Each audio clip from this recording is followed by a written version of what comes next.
In this lesson, we're going to look at a Derek Trucks lick from Midnight in Harlem that focuses specifically on how he slides throughout a solo. Now, the reason I wanted to do a lesson like this is to show you what you can pick up from a slide guitar player. I'm not playing with a slide. I'm playing in standard tuning. He plays with a slide and he plays an open E. So there was a bit of transposition that needed to happen. But I think that I found the right way to sort of take what you need to from his approach to sliding and make it sound somewhat similar despite not having the same materials. But even more than that, it's going to teach you how to connect these scales across the neck and really start to break into fretboard fluency and understanding scales on a more horizontal level. So here are the few licks that I decided to choose.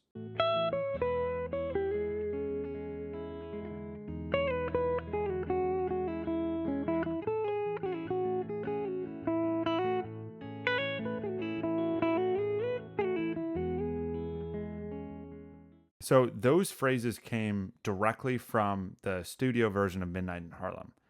One of the coolest parts of that, I think, is when he does this thing. Right? So what he's doing is just sliding down the major scale. We're in the key of E major.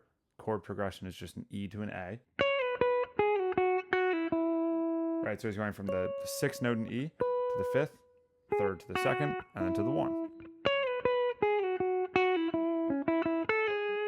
And then right there, he's reaching up to the 4 and coming back to the 3. If those numbers don't make any sense to you, don't worry about it. Just learn the phrase, try to understand what's going on from a scale point of view. And then if you do want to figure out what those numbers mean, which I do recommend, I would take a look at any of the pentatonic or major scale lessons that I have in Tough Club, because I talk about what those scale degrees are and what they actually mean. And when you understand that, both vertically and horizontally across the neck, you will be able to sort of communicate like this and be able to describe notes as they appear relative to a scale, which is really, really helpful, especially in an instance like this where you're trying to navigate pretty quickly down one string to, a very specific scale degree. On that point, I do find it very helpful to understand all of the major scales before you truly learn something like this, because when you learn a guitar solo, you really want to be able to pick up everything that's going on. You obviously want to learn the notes and you want to learn the approach to it, but deeper than that, you want to understand why something sounds good.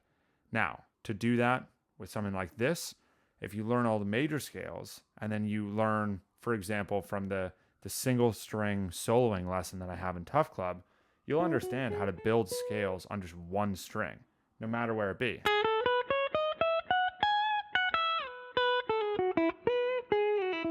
So you can do stuff like that, right? Then, when you come back to this and you learn the phrase, you can take this into your own playing. So that's what I would recommend. If you already know the major scales and you understand this perfectly, great. You can check out the rest of the solo. There's a full tab for it in Tough Club, the whole Midnight in Harlem solo. And you can pick up even more than just this one little snippet. If you're looking for a more hands-on approach to teaching, I'm here to help. Check out the weekly mentor plan. There's a link in the description. It's basically a customized lesson plan and weekly feedback from me to check in on your progress and guide you in the right direction in your learning. So good luck with this lesson. I'll see you in the next one.